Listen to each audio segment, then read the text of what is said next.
ആയുർവേദത്തിനകത്ത് വളരെ ഡേഞ്ചറസ് ആയിട്ടുള്ള ഒരുപാട് മെഡിസിൻസ് ഉണ്ട്, ഒരുപാട് മോളിക്യൂൾസ് ഉണ്ട്. പല മോളിക്യൂൾസ് പോലും ലാർജ് ക്വാണ്ടിറ്റീസിൽ ഇൻജസ്റ്റ് ചെയ്ത് കഴിഞ്ഞാൽ ക്യാൻസർ ഉണ്ടാവാൻ കഴിവുള്ള മരുന്നുകൾ പോലും ഇതിനകത്തുണ്ട് എന്നുള്ളതാണ്. ഇപ്പം എങ്ങനെയാണ് ആയുർവേദത്തിൻ്റെ മരുന്നുകളുടെ ഒരു പ്രത്യേകത എന്ന് വെച്ചാൽ നിങ്ങൾക്ക് അറിയാം, ഹെർബൽ മെഡിസിൻസ്. ഇപ്പം ആ ആയുർവേദം തന്നെ ആവണമെന്നില്ല.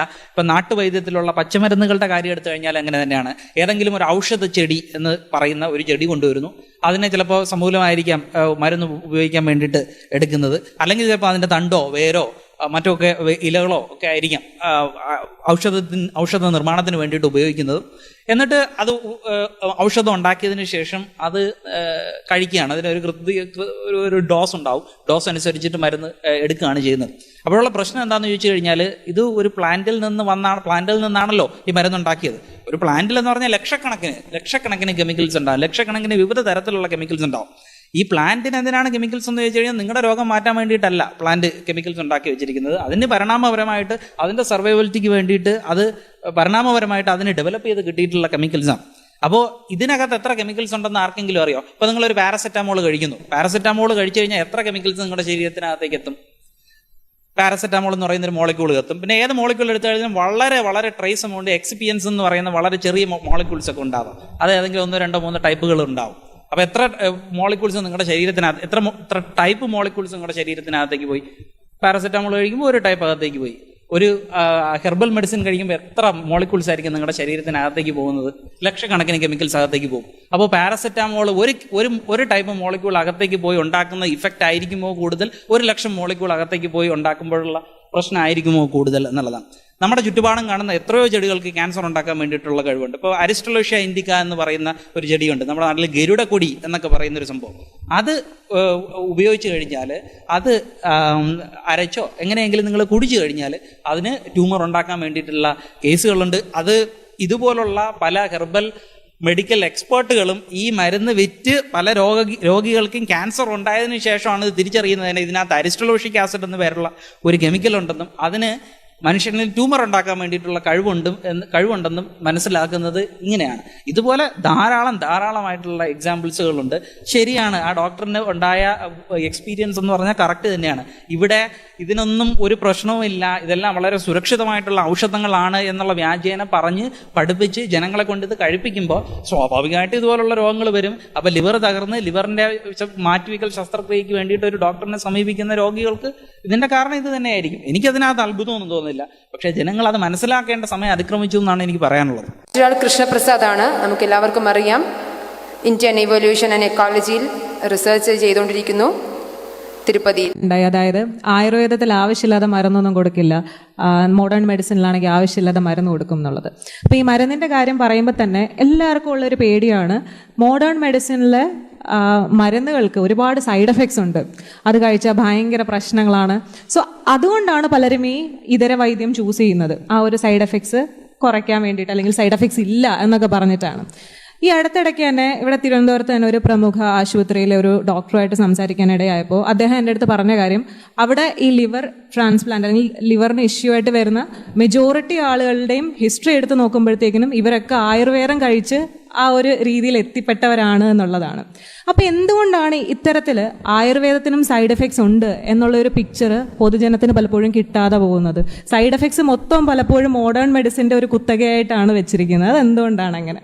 മോഡേൺ മെഡിസിന് സൈഡ് ഇഫക്റ്റ് ഉണ്ട് എന്നുള്ള കാര്യത്തിനകത്ത് സംശയമില്ലല്ലോ, അതെല്ലാവർക്കും അറിയാം. സൈഡ് ഇഫക്റ്റ് ഉണ്ട്, കാരണം അതിനൊരു റിയാക്ഷൻ ഉണ്ടെങ്കിൽ എന്തായാലും അതിനൊരു സൈഡ് ഇഫക്റ്റ് എന്തായാലും, ആക്ഷൻ ഉണ്ടെങ്കിൽ എന്തായാലും അതിനൊരു സൈഡ് ഇഫക്റ്റ് ഉണ്ടായിരിക്കും, അതിനകത്ത് സംശയമൊന്നുമില്ല. ഇപ്പോഴുള്ള റിസർച്ച് നടന്നുകൊണ്ടിരിക്കുന്നത് നമുക്ക് ഇതിനെ സൈഡ് ഇഫക്റ്റ് എങ്ങനെ കുറയ്ക്കാം എന്നുള്ളതാണ്. ഏത് മെഡിസിൻ എടുത്തു കഴിഞ്ഞാലും അതിനൊരു സൈഡ് ഇഫക്റ്റ് ഉണ്ടാവും. അതായത് ഇപ്പോഴും നമ്മളൊരു റിസ്ക് ടു ബെനിഫിറ്റ് റേഷ്യോ ആണ് നോക്കുന്നത്. അതായത് ഇത്രയും സൈഡ് ഇഫക്റ്റ് ഉള്ള മരുന്ന് കൊടുത്തിട്ട് നമുക്ക് എന്തുമാത്രം ബെനിഫിറ്റ് കിട്ടും എന്നുള്ളതാണ്. അപ്പോൾ അത് നോക്കിയിട്ടാണ് ഒരു മരുന്ന് മാർക്കറ്റിൽ ഇറങ്ങണോ വേണ്ടയോ എന്നുള്ള കാര്യങ്ങളൊക്കെ തീരുമാനിക്കുന്നത്. അപ്പോൾ ഏത് മരുന്ന് എടുത്തു കഴിഞ്ഞാലും അതിനകത്തൊരു സൈഡ് ഇഫക്റ്റ് എന്തായാലും ഉണ്ടാവും. സൈഡ് ഇഫക്റ്റ് ഇല്ലാത്ത ലോകം എന്ന് പറയുന്നത് ഒരു ഉട്ടോപ്പിയൻ സങ്കല്പമായിട്ടാണ് ഞാൻ അതിനെ കണക്കാക്കുന്നത്. അതിരിക്കട്ടെ, ആയുർവേദത്തിന് സൈഡ് ഇഫക്റ്റ് ഉണ്ടോ എന്ന് ചോദിച്ചു കഴിഞ്ഞാൽ അത് മാർക്കറ്റ് ചെയ്യുന്നത് സൈഡ് ഇഫക്റ്റ് ഇല്ലാത്ത പൂർണ്ണ സുരക്ഷിതമായിട്ടുള്ള ഒരു മെഡിസിൻ ആയിട്ടാണ് അതിനെ കണക്കാക്കുന്നത്. അതെന്തുകൊണ്ടെന്ന് ചോദിച്ചു കഴിഞ്ഞാൽ അതിൻ്റെ ഒരു എക്കണോമിക് ബെനിഫിറ്റിന് വേണ്ടിയിട്ട് അങ്ങനെ പറഞ്ഞ് ജനങ്ങളെ ധരിപ്പിച്ചു വെച്ചിരിക്കുന്ന ഒരു കാര്യമാണ്. ഇവർക്ക് ആയുർവേദത്തിനൊരു പ്രശ്നവും ഇല്ല എന്നുള്ളത്. അങ്ങനെ അല്ല. ആയുർവേദത്തിനകത്ത് വളരെ ഡേഞ്ചറസ് ആയിട്ടുള്ള ഒരുപാട് മെഡിസിൻസ് ഉണ്ട്, ഒരുപാട് മോളിക്യൂൾസ് ഉണ്ട്. പല മോളിക്യൂൾസ് പോലും ലാർജ് ക്വാണ്ടിറ്റീസിൽ ഇൻജസ്റ്റ് ചെയ്ത് കഴിഞ്ഞാൽ ക്യാൻസർ ഉണ്ടാവാൻ കഴിവുള്ള മരുന്നുകൾ പോലും ഇതിനകത്തുണ്ട് എന്നുള്ളതാണ്. ഇപ്പം എങ്ങനെയാണ് ആയുർവേദത്തിന്റെ മരുന്നുകളുടെ ഒരു പ്രത്യേകത എന്ന് വെച്ചാൽ നിങ്ങൾക്ക് അറിയാം, ഹെർബൽ മെഡിസിൻസ്. ഇപ്പം ആ ആയുർവേദം തന്നെ ആവണമെന്നില്ല. ഇപ്പം നാട്ടുവൈദ്യത്തിലുള്ള പച്ചമരുന്നുകളുടെ കാര്യം എടുത്തു കഴിഞ്ഞാൽ അങ്ങനെ തന്നെയാണ്. ഏതെങ്കിലും ഒരു ഔഷധ ചെടി എന്ന് പറയുന്ന ഒരു ചെടി കൊണ്ടുവരുന്നു, അതിനെ ചിലപ്പോൾ സമൂലമായിരിക്കാം മരുന്ന് ഉപയോഗിക്കാൻ വേണ്ടിയിട്ട് എടുക്കുന്നത്, അല്ലെങ്കിൽ ചിലപ്പോൾ അതിൻ്റെ തണ്ടോ വേരോ മറ്റൊക്കെ ഇലകളോ ഒക്കെ ആയിരിക്കാം ഔഷധ നിർമ്മാണത്തിന് വേണ്ടിയിട്ട് ഉപയോഗിക്കുന്നത്. എന്നിട്ട് അത് ഔഷധം ഉണ്ടാക്കിയതിന് ശേഷം അത് കഴിക്കുകയാണ്. അതിനൊരു ഒരു ഡോസ് ഉണ്ടാവും, ഡോസ് അനുസരിച്ചിട്ട് മരുന്ന് എടുക്കുകയാണ് ചെയ്യുന്നത്. അപ്പോഴുള്ള പ്രശ്നം എന്താണെന്ന് ചോദിച്ചു കഴിഞ്ഞാൽ, ഇത് ഒരു പ്ലാന്റിൽ നിന്നാണല്ലോ ഈ മരുന്നുണ്ടാക്കിയത്. ഒരു പ്ലാന്റിൽ എന്ന് പറഞ്ഞാൽ ലക്ഷക്കണക്കിന് കെമിക്കൽസ് ഉണ്ടാവും, ലക്ഷക്കണക്കിന് വിവിധ തരത്തിലുള്ള കെമിക്കൽസ് ഉണ്ടാവും. ഈ പ്ലാന്റിന് എന്തിനാണ് കെമിക്കൽസ് എന്ന് ചോദിച്ചു കഴിഞ്ഞാൽ, നിങ്ങളുടെ രോഗം മാറ്റാൻ വേണ്ടിയിട്ടല്ല പ്ലാന്റ് കെമിക്കൽസ് ഉണ്ടാക്കി വെച്ചിരിക്കുന്നത്. അതിന് പരിണാമപരമായിട്ട് അതിൻ്റെ സർവൈവലിറ്റിക്ക് വേണ്ടിയിട്ട് പരിണാമപരമായിട്ട് അതിന് ഡെവലപ്പ് ചെയ്ത് കിട്ടിയിട്ടുള്ള കെമിക്കൽസാണ്. അപ്പോൾ ഇതിനകത്ത് എത്ര കെമിക്കൽസ് ഉണ്ടെന്ന് ആർക്കെങ്കിലും അറിയോ? ഇപ്പോൾ നിങ്ങളൊരു പാരസെറ്റാമോൾ കഴിക്കുന്നു, പാരസെറ്റാമോൾ കഴിച്ചു കഴിഞ്ഞാൽ എത്ര കെമിക്കൽസ് നിങ്ങളുടെ ശരീരത്തിനകത്തേക്ക് എത്തും? പാരസെറ്റാമോൾ എന്ന് പറയുന്ന ഒരു മോളിക്യൂൾ എത്തും. പിന്നെ ഏത് മോളിക്യൂൾ എടുത്തു കഴിഞ്ഞാൽ വളരെ വളരെ ട്രേസ് എമൗണ്ട് എക്സിപിയൻസ് എന്ന് പറയുന്ന വളരെ ചെറിയ മോളിക്യൂൾസ് ഒക്കെ ഉണ്ടാവും. അത് ഏതെങ്കിലും 1, 2, 3 ടൈപ്പുകൾ ഉണ്ടാവും. അപ്പോൾ എത്ര മോളിക്യൂൾസ് നിങ്ങളുടെ ശരീരത്തിനകത്ത്, എത്ര ടൈപ്പ് മോളിക്യൂൾസ് നിങ്ങളുടെ ശരീരത്തിനകത്തേക്ക് പോയി? പാരസെറ്റാമോൾ കഴിക്കുമ്പോൾ ഒരു ടൈപ്പ് അകത്തേക്ക് പോയി. ഒരു ഹെർബൽ മെഡിസിൻ കഴിക്കുമ്പോൾ എത്ര മോളിക്യൂൾസ് ആയിരിക്കും നിങ്ങളുടെ ശരീരത്തിനകത്തേക്ക് പോകുന്നത്? ലക്ഷക്കണക്കിന് കെമിക്കൽസ് അകത്തേക്ക് പോകും. അപ്പോൾ പാരസെറ്റാമോൾ ഒരു ടൈപ്പ് മോളിക്യൂൾ അകത്തേക്ക് പോയി ഉണ്ടാക്കുന്ന ഇഫക്റ്റ് ആയിരിക്കുമോ കൂടുതൽ, 1,00,000 മോളിക്യൂൾ അകത്തേക്ക് പോയി ഉണ്ടാക്കുമ്പോഴുള്ള പ്രശ്നമായിരിക്കുമോ കൂടുതൽ എന്നുള്ളതാണ്. നമ്മുടെ ചുറ്റുപാടും കാണുന്ന എത്രയോ ചെടികൾക്ക് ക്യാൻസർ ഉണ്ടാക്കാൻ വേണ്ടിയിട്ടുള്ള കഴിവുണ്ട്. ഇപ്പോൾ അരിസ്റ്റലോഷ്യ ഇൻഡിക്ക എന്ന് പറയുന്ന ഒരു ചെടിയുണ്ട്, നമ്മുടെ നാട്ടിൽ ഗരുഡക്കൊടി എന്നൊക്കെ പറയുന്നൊരു സംഭവം. അത് ഉപയോഗിച്ച് കഴിഞ്ഞാൽ, അത് അരച്ചോ എങ്ങനെയെങ്കിലും നിങ്ങൾ കുടിച്ചു കഴിഞ്ഞാൽ അതിന് ട്യൂമർ ഉണ്ടാക്കാൻ വേണ്ടിയിട്ടുള്ള കേസുകളുണ്ട്. അത് ഇതുപോലുള്ള പല ഹെർബൽ മെഡിക്കൽ എക്സ്പേർട്ടുകളും ഈ മരുന്ന് വിറ്റ് പല രോഗികൾക്കും ക്യാൻസർ ഉണ്ടായതിനു ശേഷമാണ് ഇത് തിരിച്ചറിയുന്നത് ഇതിനകത്ത് അരിസ്റ്റലോഷിക് ആസിഡ് എന്ന് പേരുള്ള ഒരു കെമിക്കൽ ഉണ്ടെന്നും അതിന് മനുഷ്യനിൽ ട്യൂമർ ഉണ്ടാക്കാൻ വേണ്ടിയിട്ടുള്ള കഴിവുണ്ടെന്നും മനസ്സിലാക്കുന്നത് ഇങ്ങനെയാണ്. ഇതുപോലെ ധാരാളമായിട്ടുള്ള എക്സാമ്പിൾസുകളുണ്ട്. ശരിയാണ്, ആ ഡോക്ടറിന് ഉണ്ടായ എക്സ്പീരിയൻസ് എന്ന് പറഞ്ഞാൽ കറക്റ്റ് തന്നെയാണ്.